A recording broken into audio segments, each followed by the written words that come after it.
ప్రార్థన చేసుకుందాం. ప్రేమగల తండ్రి, దయగల యేసయ్యా నీకు వందనాలు. అతి శ్రేష్టమైనటువంటి ప్రభు, మరి ఈ మాటలు వినడానికి మేమందరం కూడి ఉన్నాము. ఈ మాటలు శక్తి కలిగిన మాటలు, బలం కలిగిన మాటలు. నీ మాటల ద్వారా తండ్రి భూమి ఆకాశము సమస్తము కలిగింది కనుక నాయన నీ వాక్యం చేత మమ్మల్ని బలపరచండి. నీ వాక్యం చేత ప్రభు మరి అయ్యా మమ్మల్ని మీరు ఆకలి కొరకు సిద్ధపరచండి.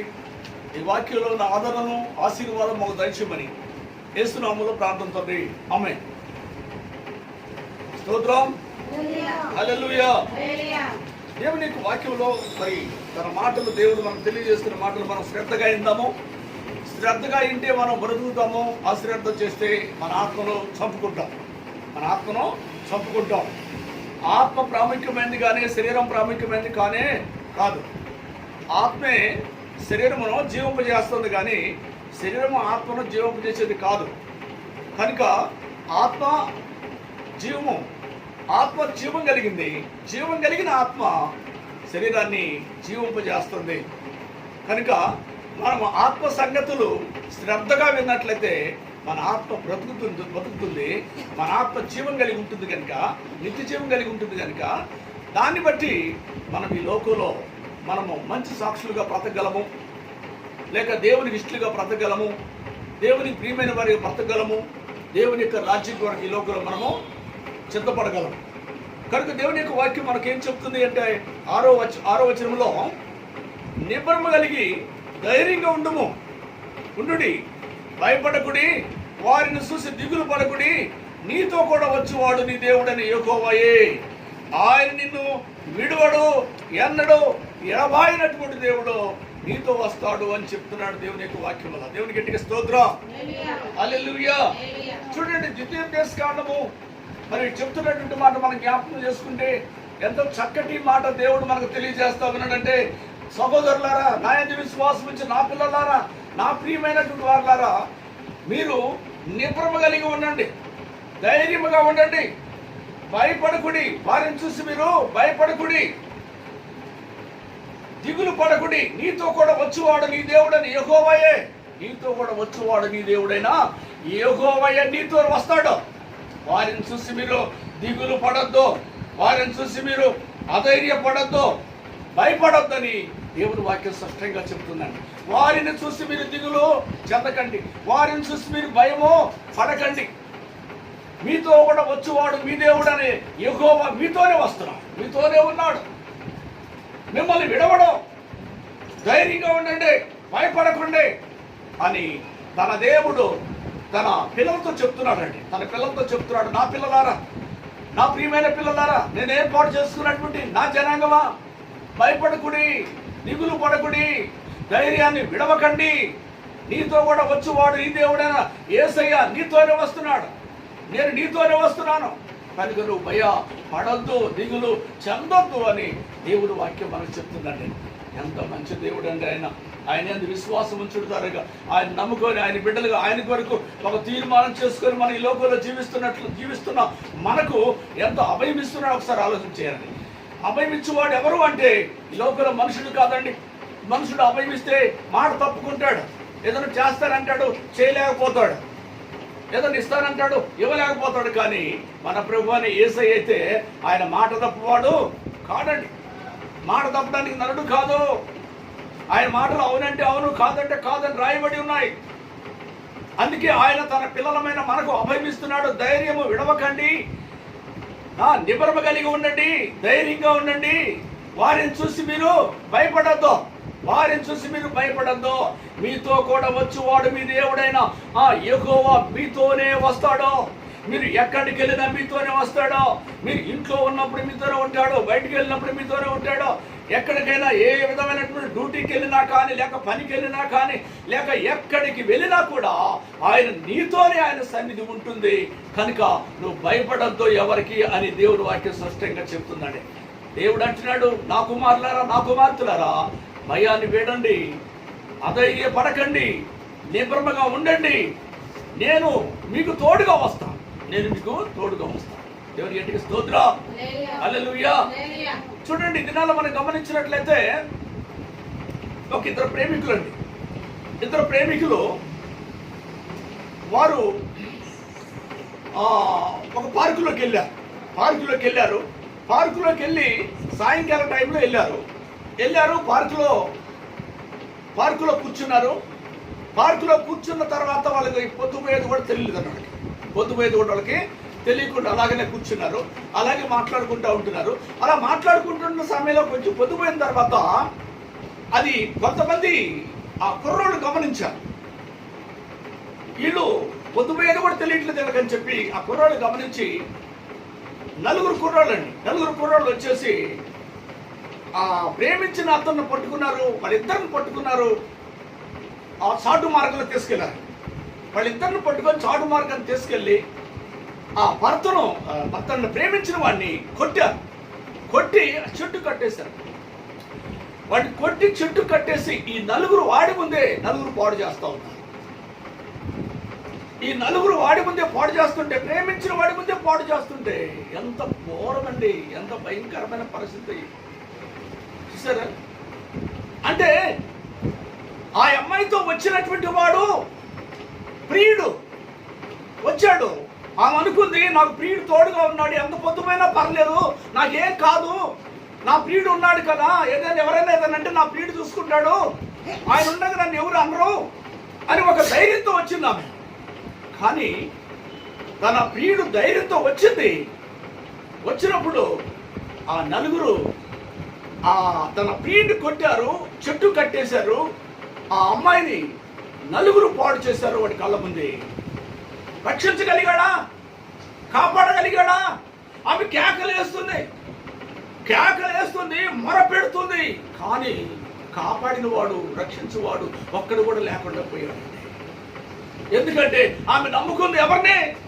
ప్రియుడు నమ్ముకుంది. ప్రియుడి కోసం బ్రతుకుతుంది. ఎంత పొద్దుపోయినా పర్లేదు, నా ప్రియుడు తోడుగా ఉన్నాడు అనుకుంది. కానీ ప్రియుడు రక్షించగలిగాడా? ప్రియుడు కాపాడగలిగాడా? అంటే ఈ లోక సంబంధమైన ఆ పురుషుడు లేక లోక సంబంధమైన ప్రియుడు, శరీర సంబంధమైన ప్రియుడు అయితే లేనివాడండి, బలహీనుడు, కాపాడలేనివాడు. కానీ అందుకే మన ప్రభువైన యేసే అంటున్నాడు, వారిని చూసి మీరు భయపడకుడి, వారిని చూసి మీరు దిగులు పడకుడి, మీతో కూడా వచ్చువాడు మీ దేవుడని యెహోవా మీతోనే వస్తాడు కనుక వాడిని చూసి భయపడద్దు అని దేవుడు చెప్తున్నాడు. మనం ఎక్కడికి వెళ్ళినా కూడా మనతో ఎవరు వస్తారు? మన ప్రియుడైనా యేసయ్య మనతో వస్తాడండి. మన ప్రియుడైన యేసయ్య మనతో వస్తాడు కనుక మన పక్షాన ఏం చేస్తాడు? ఆయనే యుద్ధం చేస్తాడు. ఆయనే మనకు యుద్ధం చేసి విజయాన్ని ఇచ్చేటువంటి దేవుడు మనకున్నాడు కనుక అందుకే మీరు దిగులు చెందకండి. శరీర సంబంధమైన మనుషుడు నేను కాను. ఆ ప్రేమికుడైతే ఆమె రక్షించలేకపోయాడు. నేనైతే నేను విడవను, ఎడబాయను, నీకు నేను తోడుగా వస్తాను. ఎక్కడికైనా నీకు తోడుగా వస్తాను. నువ్వు భయపడాల్సిన పని లేదని దేవుడు వాక్యం చెప్తున్నాడు. దేవునికి గట్టిగా స్తోత్రం చెబుదాం. హల్లెలూయా. తర్వాత అంటాడు 8వ వచనంలో, నీ ముందర నడుచువాడు యెహోవా, ఆయన నీకు తోడైండును. ఎవరు నడుస్తాడు ముందు? మన ముందు నడుచువాడు మన దేవుడని యెహోవా మన ముందు నడుస్తున్నాడు. తన పిల్లలమైన మన ముందు నడుస్తున్నాడు. ఆయన ప్రియుడైతే మన ప్రియురాలము, మన ప్రియుడు ముందు నడుస్తున్నాడు. ఎందుకు అంటే ఎవరు కూడా మన ఆటంకపరచకుండా, ఎవరు అడ్డుపడకుండా, ఎవరు ఏమి మన అనకుండా ఉండడానికి ఆయన ముందు నడుస్తున్నాడు. మనల్నేమో వెనక నడిపిస్తా ఉన్నాడు. దేవుని గట్టిగా స్తోత్రం చెబుదాం. హల్లెలూయా, హల్లెలూయా.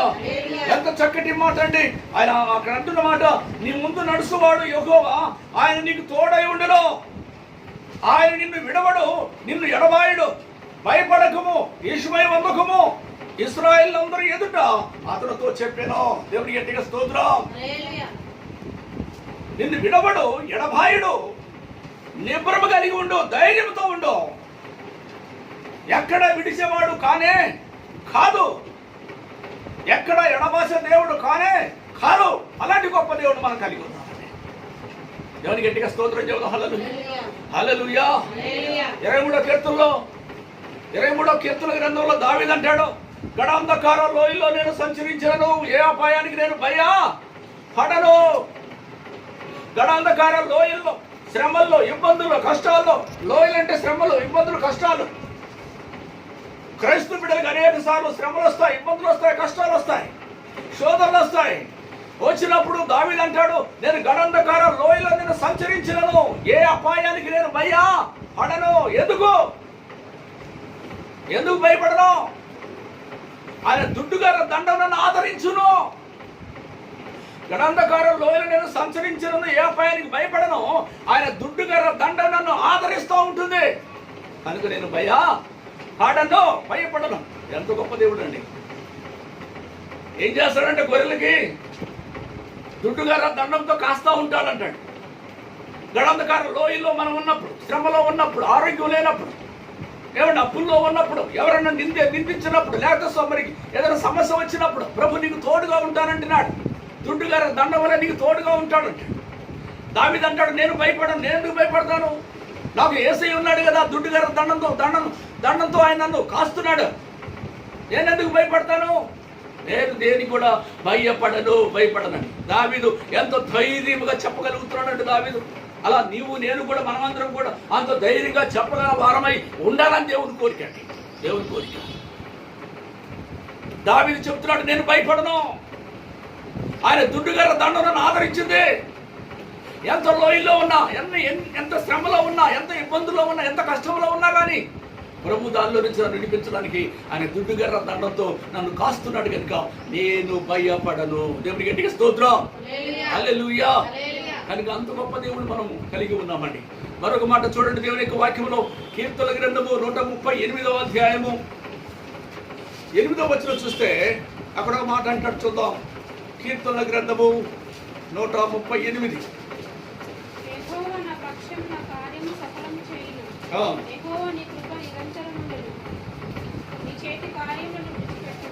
దేవుని గట్టిగా స్తోత్రం చేద్దాం. యెహోవా నా పక్షము కార్యము సఫలము చేయును, యెహోవా నీ కృప నిరంతరం ఉండును, నీ చేతి కార్యములను విడిచిపెట్టకుము. ఎంత చక్కటి మాట అండి. యెహోవా నా పక్షము కార్యము సఫలం చేస్తాడు. యెహోవా నా పక్షాన ఏం చేస్తాడు? ఆయన నా కార్యాలు సఫలము. యెహోవా నా పక్షములో ఉంటాడు, నా కార్యములు సఫలం చేస్తాడు, నా క్రియలను సఫలం చేస్తాడు, నా పని అంతా సఫలం చేస్తాడు, నా ఆశలు తీరుస్తాడు, నా కోరికను తీరుస్తాడు, సఫలం చేస్తాడు. నాకు యెహోవా నా కార్యములను సఫలము చేసే దేవుడు నాకున్నాడు కనుక నేను భయపడను అని మంచి ధైర్యం మనం తెచ్చుకోవాల్సిన వారిగా మనం ఉన్నాం. అందుకే దేవుని వాక్యం మనకు చెప్తుంది, వారిని చూసి నువ్వు దిగులు పడద్దు, వారిని చూసి నువ్వు భయపడద్దు. నీ దేవుడని యెహోవా నీకు తోడుగా వస్తాడు కనుక నువ్వు దిగులు పడద్దు, ధైర్యాన్ని విడవద్దు, నిపుణమ కలిగి ఉండు. నీ దేవుడైన యెహోవా ఆయన నీతోనే వస్తాడు, నీతోనే ఉంటాడు. భయపడద్దు. దేవునికి గట్టిగా స్తోత్రం, హల్లెలూయా. యెహోవా నా పక్షముగా కార్యము సఫలం చేస్తాడు. యెహోవా నా పక్షాన కార్యాలు సఫలం చేసే దేవుడు నాకున్నాడు కనుక నేను భయపడను. ఏమండి, మన కార్యములు సఫలం చేస్తాడు, మన ఆశను తీరుస్తున్నాడు, మన కోరికను తీరుస్తున్నాడు, మన ప్రార్థన చేయగల ప్రతిఫలం ఇస్తున్నాడు. మనకి కావాల్సింది ఏముంది చెప్పండి. అందుకే భక్తుడు అంటాడు, యెహోవా నా కార్యములు సఫలము చేస్తున్నాడు కనుక నేను భయపడను అని దేవుని యొక్క వాక్యం స్పష్టంగా చెప్తుంది. మరొక మాట మనం చూద్దామండి. కీర్తనల గ్రంథము 37వ అధ్యాయము 25వ వచనం చదవండి. 37వ అధ్యాయము.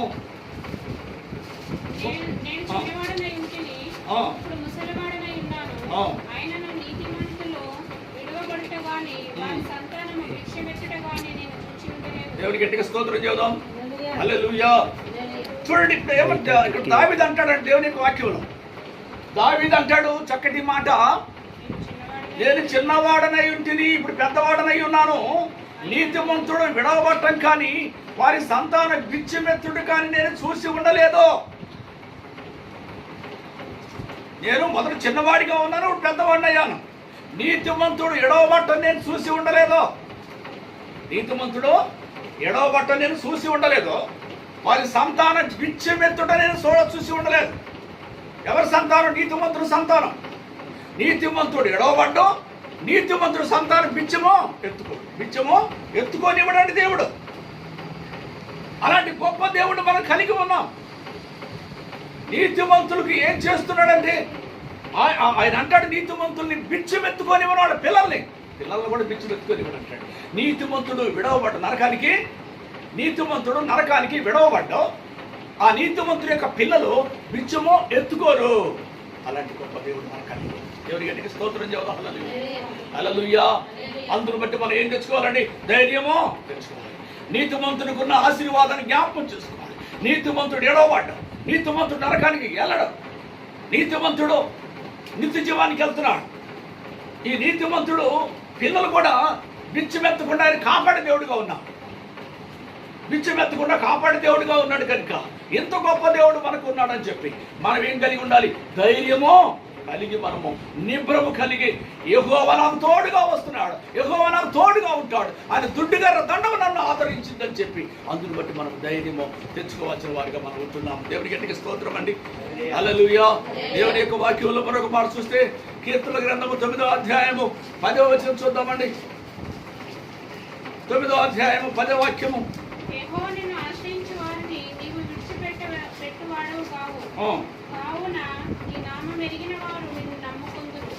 దేవుని గట్టిగా స్తోత్రం. హల్లెలూయా. యెహోవా నిన్ను ఆశ్రయించు వారిని నీవు విడిచిపెట్టువాడవు కావు. ఆయన నీ నామం ఎరిగిన వారు నిన్ను నమ్ముకొందురు. ఎంత చక్కటి మాట అండి, ఎంత చక్కటి మాట చెప్తున్నాడంటే, నిన్ను ఆశ్రయించు వారిని నీవు విడిచిపెట్టువాడో కాదు. యెహోవా నిన్ను ఆశ్రయించే వారిని నీవు విడిచిపెట్టేవాడివి కావు. ఎవరైతే నిన్ను ఆశ్రయిస్తారో, ప్రభువా నీవే నాకు దిక్కయ్యా, నీవే నాకు ఆధారమయ్యా, ఈ లోకంలో నువ్వు తప్ప నాకు ఎవరు లేరయ్యా, నీ కొరకు బ్రతుకుతాను, నీ కొరకు చనిపోతాను ప్రభు అని ఎవరైతే యెహోవాను ఆశ్రయిస్తారో, దేవుని గట్టిగా స్తోత్రం. హల్లెలూయా. ఆయన ఎంత చక్కటి మాట ఆయన మనకు తెలియజేస్తున్నాడంటే, నిన్ను ఆశ్రయించు వారిని నీవు విడిచిపెట్టువాడవు కావో.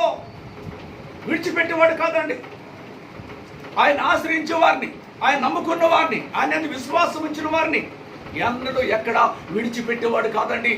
ఎన్నడూ విడిచిపెట్టాడు ఆయన.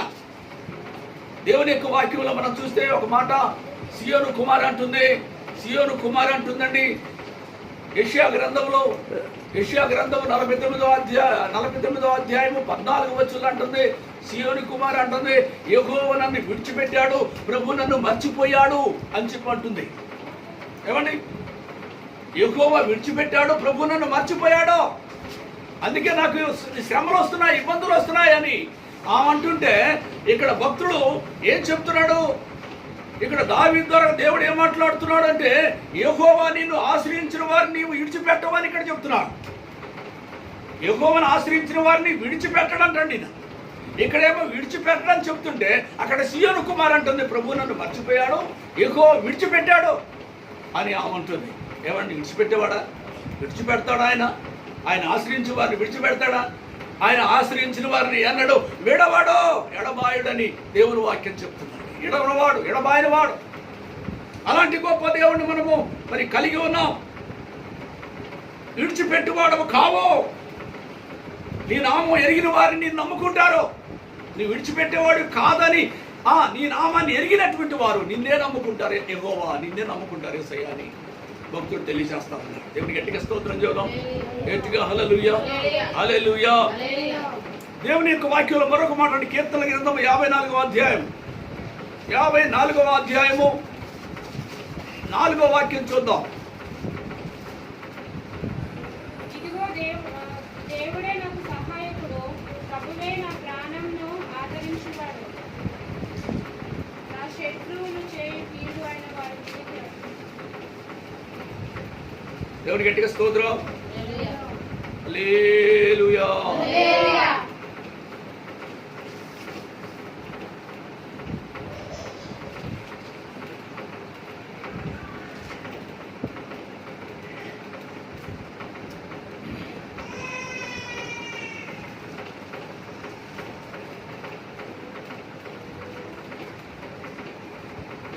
ఇదిగో దేవుడే నాకు సహాయకుడు, ప్రభువే నా ప్రాణమును ఆదరించువాడు. ప్రభువే నాకు సహాయకుడు, ప్రభువే నా ప్రాణమును ఆదరించువాడు. ఎవరంటాడు ఈయన? ప్రభువే నాకు ఆధారము, ప్రభువే నా ప్రాణాన్ని ఆదరించేవాడు. దేన్ని ఆదరిస్తాడు చెప్పండి? మన ప్రాణమును ఆదరించేవాడండి, మన ప్రాణమును ఉద్ధరించువాడు, మన ప్రాణములకు నెమ్మది, సమాధానం, శాంతిని దయచేసే దేవుడని దేవుని యొక్క వాక్యం మనకు తెలియజేస్తా ఉందంటే. అంటగా ఇదిగో దేవుడు నాకు సహాయకుడు, ప్రభు నాకు సహాయకుడు, ప్రభు నాకు సహాయకుడు కనుక ప్రభువే నా ప్రాణమును ఆదరిస్తాడు, ప్రభువే నాకు సహాయకుడు. ఈ లోపల మనుషులు సహాయము అది కొంతకాలమేనండి. మనుషులు సహాయము అది కొంతకాలమే. దేవుని గట్టిగా స్తోత్రం చెబుదాం. హల్లెలూయా, హల్లెలూయా. మనుషులు సహాయము కొంతకాలమే, కానీ దేవుని సహాయం అయితే ఈ భూలోకమంతా సమాప్తం అయ్యే వరకు ఆయన సహాయకుడిగా మనకు ఉంటాడు. ఆ తర్వాత సదాకాల పరలోకంలో కూడా మనకు సహాయంగా ఉంటాడు. అలాంటి గొప్ప దేవుడు మనం కలిగి ఉన్నాడు. అందుకే దేవుని వాక్యం చెప్తుంది, దేవుడే నాకు సహాయకుడు, ప్రభువే నా ప్రాణమును ఆదరించేవాడు. ఆదరిస్తాడు, నా ప్రాణమును ఆదరిస్తాడు, నా ప్రాణమును ఓదారుస్తాడు, నా ప్రాణముకు నెమ్మదినిస్తాడు, సమాధానం ఇస్తాడు. ప్రభువే నాకు సహాయకుడు. ఎవరు నీకు సహాయకులు చెప్పండి? ఎవరు నీకు సహాయకులు ఈ లోకంలో? ఈ లోకంలో ఎవరైనా సహాయకులుగా ఉన్నారంటే వాళ్ళు నిత్యం నీతో ఉండేవాళ్ళు కాదు కదా, వాళ్ళు కిరాయి వాళ్ళే కదా. మమ్మీ డాడీ అయినా సహాయకులుగా ఉంటారు, వాళ్ళు కిరాయి వాళ్ళే. మమ్మీ డాడీ అయినా వాళ్ళు కూడా నా అనుకోవచ్చు. కొంతమంది పిల్లలు ఏమనుకుంటారు, మమ్మీ డాడీ ఉన్నారు, వాళ్ళు నాకు సహాయకులు అని అనుకుంటాం. భార్య అనుకుంటే భర్త నాకు సహాయకుడు, నాకు సహాయకుడు భర్త ఉన్నాడు, నాకేం బాధ లేదు అనుకుంటుంది. కానీ భార్య కిరాయే, తల్లిదండ్రులు కూడా కిరాయి వాళ్ళే. వాళ్ళు కొన్నాళ్ళు ఉంటారు, ఆ తర్వాత వెళ్ళిపోతారు. ఆ తర్వాత నీకు సహాయకుడు ఎవరు? ఎవరు నీకు సహాయకుడు? దేవుని వాక్యం చెప్తుంది, ప్రభువే నాకు సహాయకుడు. ఆయన నా ప్రాణమును ఏం చేస్తాడో, నా ప్రాణమును ఆదరించువాడు, ఆదరిస్తాడు. ఆదరించే దేవుడు అండి. తల్లిదండ్రులైన కొంతకాలమే ఆదరించగలరు, భర్త అయినా కొంతకాలమే చూసుకోగలడు గలవాడు. కానీ అయితే దేవుడైతే ఏం చేస్తాడండి, ఈ భూలోకమంతా సమాప్తం అయ్యే వరకు ఆయన మన ప్రాణమును ఆదరించే దేవుడిగా ఉంటాడండి. సదాకాలం పరలోకంలో ఆయనతో కూడా మనం నిత్యం ఉంటాము. అలాంటి గొప్ప దేవుడు మనం కలిగి ఉన్నాం. దేవుడి గట్టిగా స్తోత్రం చెబుదాం, గట్టిగా హల్లెలూయా, హల్లెలూయా. కనుక అలాంటి గొప్ప దేవుడు మనకుండగా మనం భయపడాల్సిన పర్లేదు, దిగులు పడాల్సిన పర్లేదని దేవుని వాక్యం మనకు తేటగా తెలియజేస్తూ ఉంది. మరొక మాట మనం చూడండి, కీర్తనల గ్రంథంలోనే 27వ అధ్యాయం 14 వాక్యము. 27వ అధ్యాయం 14 వాక్యం చదువుకుందాం. 27వ అధ్యాయం 14 వాక్యం.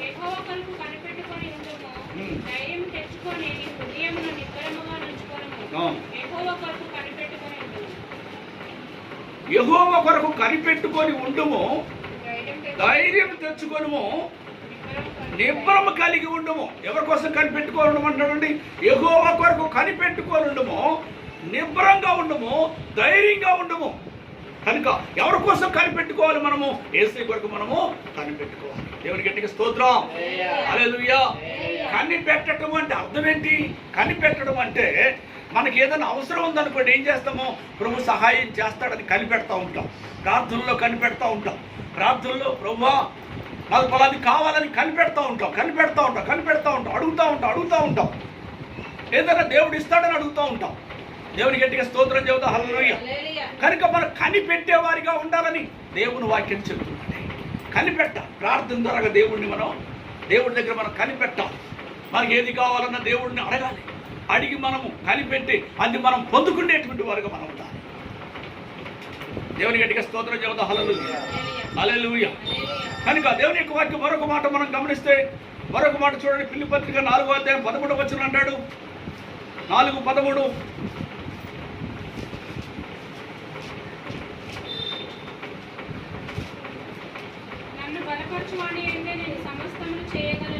నన్ను బలపరచువాని అందే నేను సమస్తము చేయగలను. ఏమంటున్నాడు ఇక్కడ ఫిలిప్పీ భక్తుడు?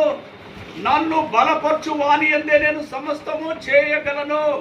ఆయన బలపరచకపోతే నేను ఏమీ చెయ్యలేను, నా వల్ల ఏమీ కాదు. ఆయన నన్ను బలపరిస్తేనే నేను ఏదైనా చేయగలను. ఆయన నన్ను బలపరిస్తేనే నేను ఏ పని అయినా చేయగలను, ఏ డ్యూటీ అయినా చేసుకోగలను. ఈ లోకంలో నేను తిరగలను ఆయన బలపరిస్తే. ఆయన బలపరచకపోతే నేను తిరగలేని లోకంలో ఏ పని చేయలేను.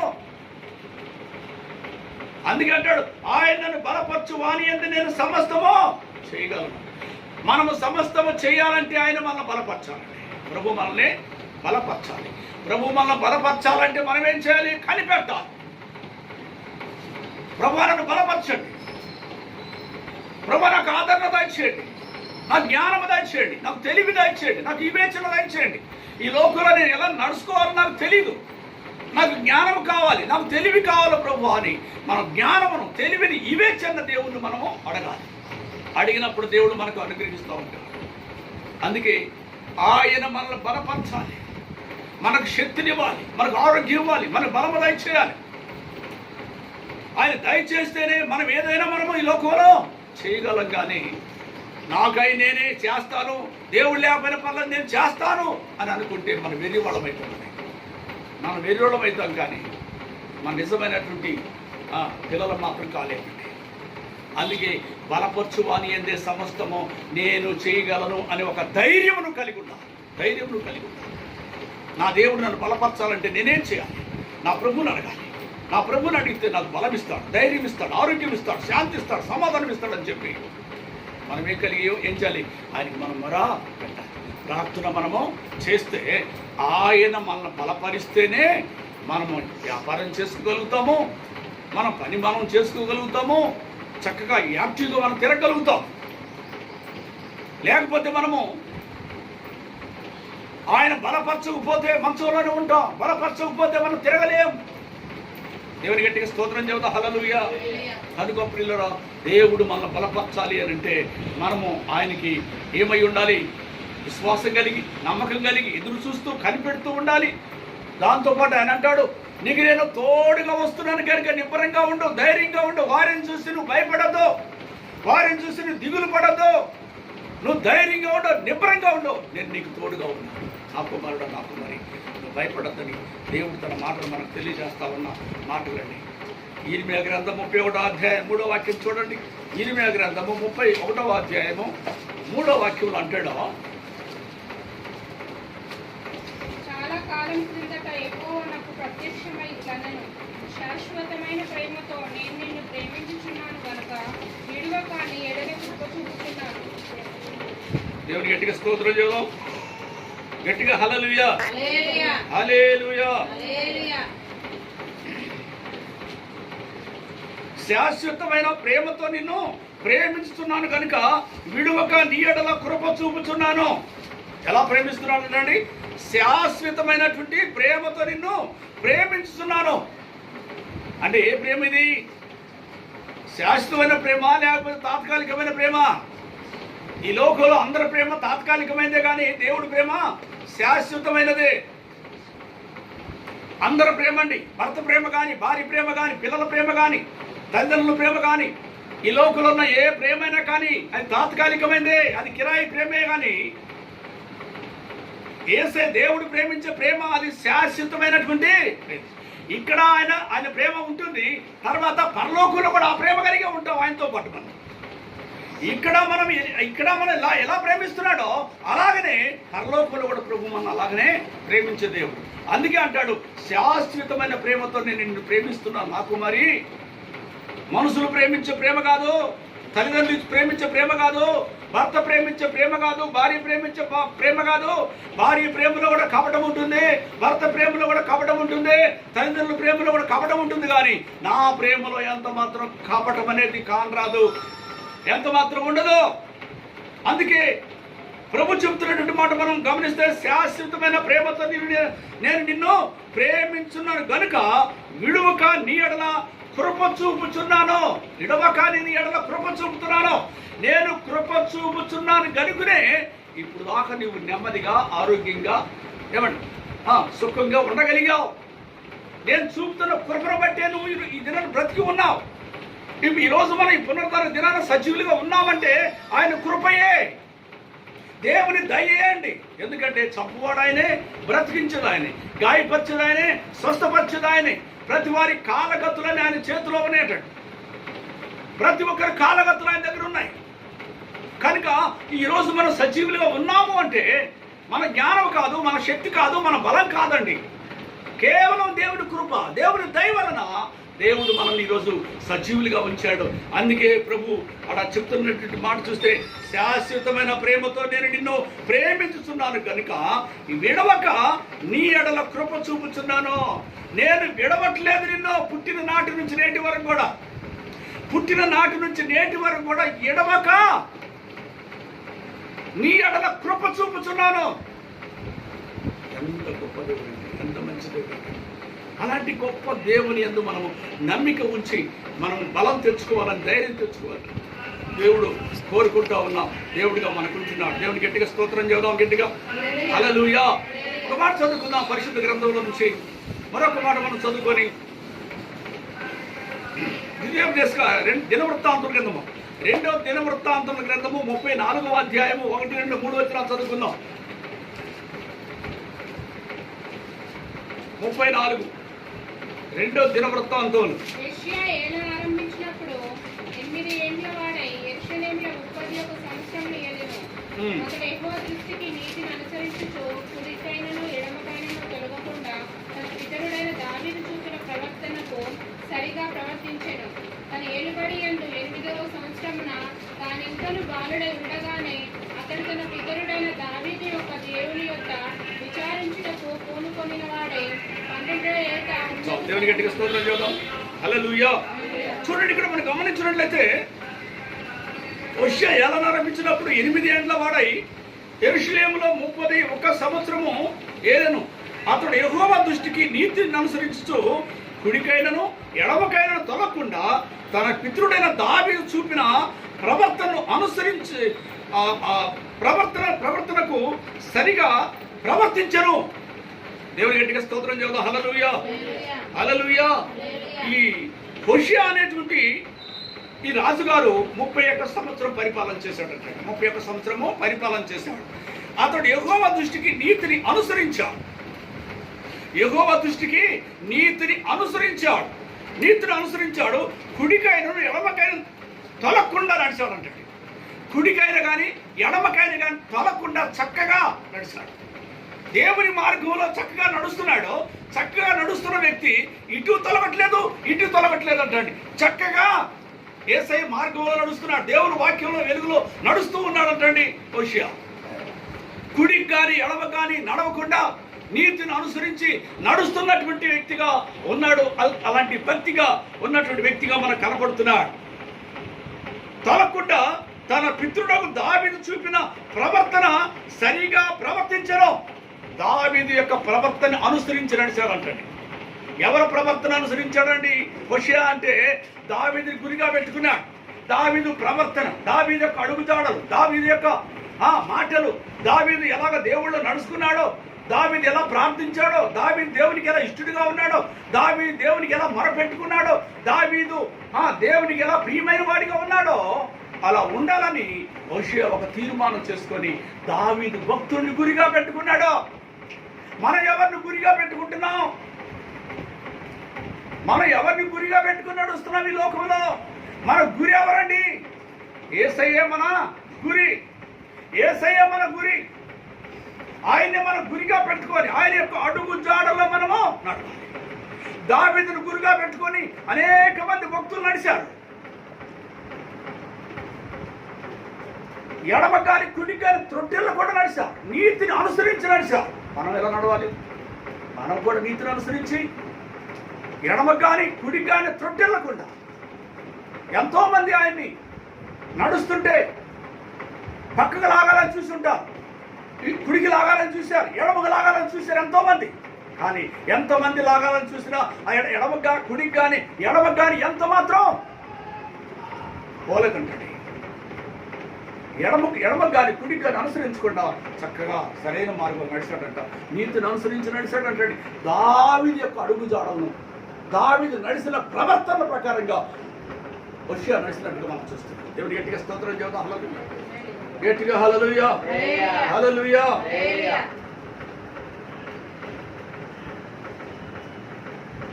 కనుక ఎప్పుడైతే ఇలాంటి భక్తి కలిగి ఉన్నాడో దేవుడు మరి ఆ యెరూషలేములో ఏదో దేశంలో బహుగా ఆ రాజుని దీవించాడంట.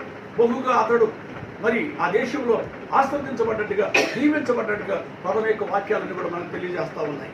దేవుని గట్టిగా స్తోత్రం చేద్దాం, గట్టిగా హల్లెలూయా. యెహోవా దృష్టికి నీతిని అనుసరించాడు. కుడివి కానీ ఎడమ కానీ తొలగలేదు.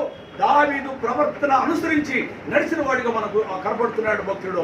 అలాగే మనం కూడా ఎలా ఉండాలి అని అంటే, మనం కూడా యెహోవా దృష్టికి నీతిని అనుసరించే వారిగా ఉండాలి. యేసయ్య దృష్టికి మనం నీతిని అనుసరించే వారిగా ఉండాలి. దాంతో పాటుగా ఎడమ కానీ కుడికి కానీ తొట్టిల్లకుండా ఎవరైనా మనల్ని ఎడమకి లాగుతారు, కుడికి లాగుతారు, అలాగ లాక్కుండా లాగేటువంటి వారు ఉంటారు. అలాంటప్పుడు వాళ్ళు లాగిన వీళ్ళు లాగినా కూడా మనం ముందుకు వెళ్ళిపోతూ ఉండాలి. కానీ వాళ్ళు లాగితే అటుపోకూడదు, వీళ్ళు లాగితే ఇటుపోకుండా మన మార్గంలో మనం వెళ్ళిపోతూ ఉండాలి. దేవుని మార్గంలో దావీదు యొక్క మంచి ప్రవర్తన బట్టి మరి అనుసరించినట్టుగా చూస్తున్నాము. మన భక్తుల యొక్క మంచి ప్రవర్తన బట్టి మనం కూడా నడిచేవారిగా ఉండాలి. కానీ చెడ్డవారితో మన సావాసము చేయకూడదండి. చెడ్డవారితో మనం సావాసం చేయకూడదు. వారి నోటి మాటల వలన వాళ్ళు మంచివాళ్ళ చెడ్డవాళ్ళని తెలిసిపోద్దండి. వాళ్ళ నోటి మాటలు భక్తి గల మాటలు వస్తున్నాయా లేక లోకానుసారమై వస్తున్నాయా అని తెలిసిపోద్ది కనుక వెంటనే అయ్యో ఇతను మాటలు చూస్తే లోక సంబంధంగా ఉన్నాయి కనుక ఇతనితో సావాసం చేస్తే నేను కూడా లోక సంబంధం అయిపోతాను కనుక ఇతను నేను అనుసరించను, దావీదు వలె మంచి భక్తి కలిగిన వారిని నేను అనుసరిస్తాను అని మనం కూడా తీర్మానం చేసుకోవచ్చు. వాళ్ళు ఎవరు గట్టిగా స్తోత్రం చేద్దాం, గట్టిగా హల్లెలూయా హల్లెలూయా హల్లెలూయా. కనుక అలాంటి భక్తి కలిగి మనం ముందుకెళ్ళాలి అని దేవుని యొక్క వాక్యం మనకు తేటగా తెలియజేస్తా ఉంది. తర్వాత లాస్ట్కి ఒక మాట చదువుకుందామండి.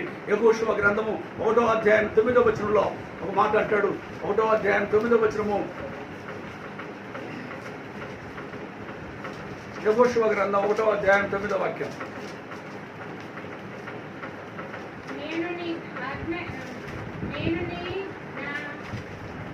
ఆజ్ఞయించి ఉన్నాను కదా, నిబ్బరము కలిగి ధైర్యంగా నుండుము, దిగులు పడకము, జడియకము, నీవు నడుచు మార్గం అంతటిలో నీ దేవుడైన యెహోవా నీకు తోడై ఉన్నాడు. దేవుని గట్టిగా స్తోత్రం చేద్దాం. నిబ్బరము కలిగి ధైర్యంగా ఉండము, దిగులు పడకము, జడియకము, నీవు నడుచు మార్గం అంతటిలో నీ దేవుడైన యెహోవా నీకు తోడుగా ఉండును. నువ్వు నడిచే మార్గం అంతటిలో కూడా నీ దేవుడైన యెహోవా నీకు తోడుగా. మనం నడిచే మార్గం అంతట్లో కూడా మనం ఎక్కడికి వెళ్ళినా ఏం చేస్తున్నా ఏ ప్రాంతంలో ఉన్నా కూడా నీ దేవుడని యెహోవా నీకు తోడుగా నీ దేవుడని యెహోవా నీకు తోడుగా ఉండును. నిబ్బరము కలిగి ఉండము, ధైర్యంగా ఉండము, దిగులు పడకము, జడవద్దు, దిగులు పడద్దు, భయపడద్దు. నీ దేవుడని యెహోవా నీకు తోడుగా ఉన్నాడు కనుక దేవుడు మనకు తోడుగా ఉన్నాడు కనుక అందరూ బట్టి మనం ఏం చేయాలి? ప్రభు నాకు తోడుగా ఉన్నాడు అని చెప్పి మనం ధైర్యము తెచ్చుకోవాలి. ఏం తెచ్చుకోవాలి? మనము ప్రభు నాకు తోడుగా ఉన్నాడని చెప్పి జడవద్దు, భయపడద్దు, దిగులు పడకుండా ధైర్యాన్ని వహించాలి. ధైర్యం తెచ్చుకొని ప్రభు ఎక్కడికి వెళ్ళినా ప్రభు నాకు తోడుగా ఉంటాడు, ప్రభు నన్ను కాపాడుతాడు, ప్రభు నన్ను రక్షిస్తాడు, ప్రభు నన్ను ప్రతి సమయంలో బలపరుస్తాడు, కుక్కినప్పుడు లేవనెత్తాడు, సమస్యలప్పుడు బలం ఇస్తాడు. ఆయన కొరకు ఎదురు చూస్తున్నప్పుడు నాకు నూతన బలాన్ని ప్రభు నాకు ఇస్తాడని చెప్పి మనం ధైర్యం తెచ్చుకోవాల్సిన వారికి మనం ఉన్నాం. ధైర్యం తెచ్చుకోవాలి. అందుకే నీ దేవుడని యెహోవా నీకు తోడుగా వస్తాడు. ఆయన వచ్చి నీ పక్షాన్ని యుద్ధం చేస్తాడు, నీ పక్షాన్ని యజ్ఞమాడతాడు. ఆ యుద్ధం చేసి నీకు జయాన్ని ఇస్తాడు, విజయాన్ని ఇచ్చే దేవుడు నీకు ఉన్నాడు కనుక ఆయన్ని బట్టి మనం ధైర్యమో, ప్రభువుని బట్టి మనం ధైర్యం తెచ్చుకోని లోకంలో ఆయన మనకు తోడుగా ఉన్నాడు కనుక ఆయన తోడుగా ఉంటే ఏ విధమైన కరోనా వైరస్ వల్ల ఈ కరోనా వైరస్లో నుంచి విడిపించడానికి సమర్థుడు, తప్పించడానికి సమర్థుడు, అది రాకుండా చేయడానికి సమర్థుడు. అలాంటి గొప్ప దేవుడు మనం కలిగి ఉన్నామండి. ఆ గొప్ప దేవుడు ఎర్ర సముద్రం పాయలవును కాకంటే పాయలైపోయింది. ఏరికో కోట గోడలు కూలిపోయినాయి. స్థుతించగా ఏమైనండి, ఎరుకో కోట గోడలు కూలిపోయాయి. తుఫానా ఆగు, సముద్రమా నెమ్మదించు అంటే తుఫాన్ ఆగిపోయింది, నెమ్మది సముద్రం నెమ్మదించిందండి. ఎంత గొప్ప అద్భుతం అండి. ఇలాంటి అద్భుతాలు చేసే దేవుడు మనకున్నాడు కనుక మనం భయపడాల్సిన పని, దిగులు పడాల్సిన పని లేదు. అందుకే యెహోషువతో దేవుడు మాట్లాడుతున్నాడు. యెహోషువ, మోషేకు తోడుగా ఉన్నాను, నీకు నేను తోడుగానే ఉంటాను కనుక నిబ్బరం కలిగి ఉండు, ధైర్యంగా ఉండు, జడవకు, భయపడగాకు. నీ దేవుడని యెహోవాకు నేను నీకు తోడుగా వస్తాను. నువ్వు ఎక్కడికి వెళ్ళి నీకు తోడుగానే ఉంటాను, నీ పక్షాన్ని నేను యుద్ధమో చేస్తాను, యజ్ఞమాడతాను. కనుక భయపడద్దు, దిగులు పడద్దని దేవుడు మనకు తెలియజేస్తున్నాడు. పిల్లరా, గమనించినట్లయితే మనం భయపడాల్సిన పని లేదు, దిగులు పడాల్సిన పని లేదండి. ఈ లోకంలో ఎన్ని ఉపద్రవాలు వచ్చినా, ఏమండి, ఈ లోకంలో ఎన్ని కరోనా వైరస్లు వచ్చినా, ఈ లోకంలో దీనికంటే ఇంకా పెద్దది వచ్చినా కూడా దేనికి కూడా క్రైస్తవ బిడ్డలు భయపడరు, దిగులు పడరు. కారణం ఏంటి? నా దేవుని చిత్తం లేదు నాకేమీ జరగదు, నా దేవుని చిత్తం లేదు నాకేది కూడా ఆయన అనుమతిస్తే నాకు వచ్చింది, ఆయన అనుమతి ఇవ్వకపోతే నాకేమి రాదు అని అందరూ బట్టి మనం ధైర్యం తెచ్చుకోవాలి. ప్రభువుని బట్టి మనం ధైర్యం తెచ్చుకోవాలి. పిసుగులు, నా తండ్రి చిత్తంలో పిసుగు కింద పడదు, నా తండ్రి చిత్తంలో ఎండ్రు కూడా కింద పడదు కనుక నేను భయపడను. పిసుగు కంటే ఎండ్రుకుల కంటే నేను శ్రేష్టమైన బిడ్డను, నేను భయపడనని ప్రభు మాటలను బట్టి మనం ధైర్యము తెచ్చుకొని మనం ముందుకెళ్ళి విజయాలు, జయాలు, ఆశీర్వాదాలు మనం పొందాలని దేవుడి కోరిక, ఉద్దేశము కనుక మరి ఆ విధంగా చేత దేవుడి మాటలు దీవించును గాక ప్రార్థన చేసుకుందాం. ప్రేమగల తండ్రి, దయగలిగిన మా యేసయ్య నీకు వందనాలు, స్తోత్రం చెల్లిస్తున్నాం తండ్రి.